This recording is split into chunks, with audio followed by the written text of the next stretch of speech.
আসসালামু আলাইকুম এভরিওয়ান। আজকে আমি একটা মজার বই নিয়ে আলাপ করব। সে বইটার নাম হচ্ছে দীপু নাম্বার 2 আর লেখকের নাম হচ্ছে মোহাম্মদ জাফর ইকবাল। গল্পের মূল চরিত্রে দীপু নামের একটি ছেলে, তার বয়স হচ্ছে 12 থেকে 13 বয়স। আর সে হচ্ছে ক্লাস 8 পড়ে। সে তার বাবার সাথে একটি নতুন জায়গায় এসেছে। সে নতুন জায়গায় সেই স্কুলে ভর্তি হয়েছে। নতুন স্কুলে ভর্তি হওয়ার পরে তার অনেকগুলি বন্ধু হয়েছিল। সেই বন্ধুগুলির নাম নান্টু, তারিক, সাজ্জাদ, একটা বাবা কোনো নতুন ক্লাসে ভর্তি হয়েছিল। তখন হচ্ছে ওর বন্ধু মানেনি। যখন ওরা দীপু ভালো ব্যবহার করেছিল তখন ওরা মেনে দীপুকে বন্ধু বানালো। কিন্তু দীপুর একজন সহপাঠী ছিল, তার নাম হচ্ছে তারেক। তারেক হচ্ছে দীপুর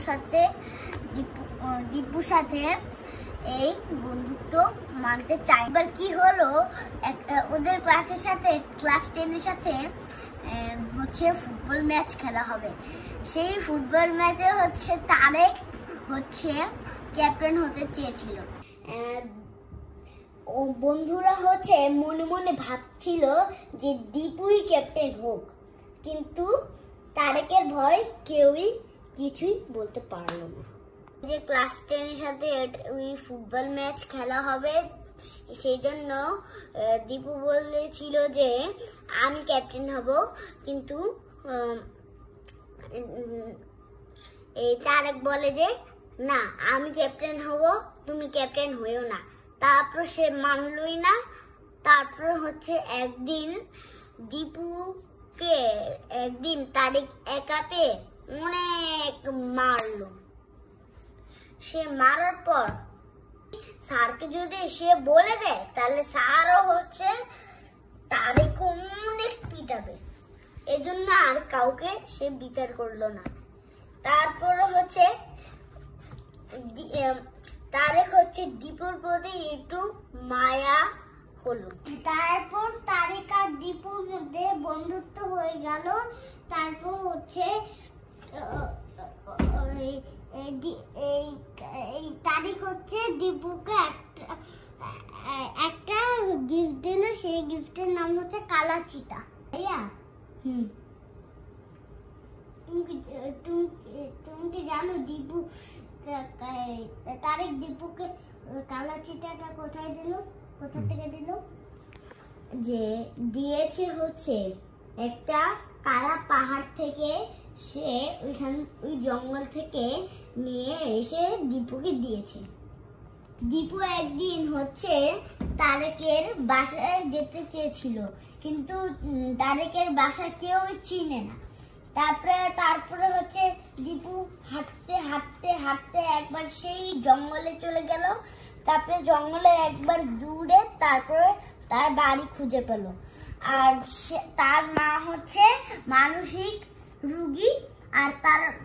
আর শুনতে পেল যে তারেকের বাবা নেই। এজন্য সে পড়ালেখায় একটু অমনোযোগী আর দুষ্টু। তারপর দীপু তারেকের উপর একটু মায়া হলো। বন্ধুরা তারেককে জিজ্ঞাসা করলো যে তুমি নাকি দীপুকে কালা চিতা দিয়েছো? তারেক বলল হ্যাঁ।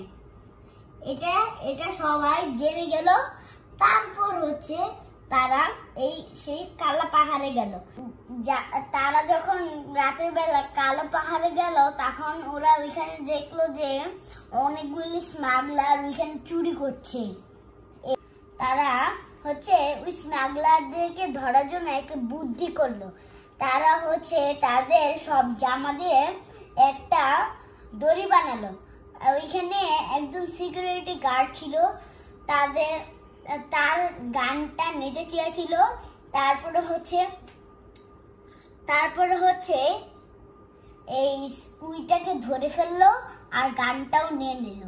তারপরে হচ্ছে স্মাগলারদের হাতে তারেকও ধরা পড়ে গেল। তারপর হচ্ছে তারা পুলিশকে ডাক দিল।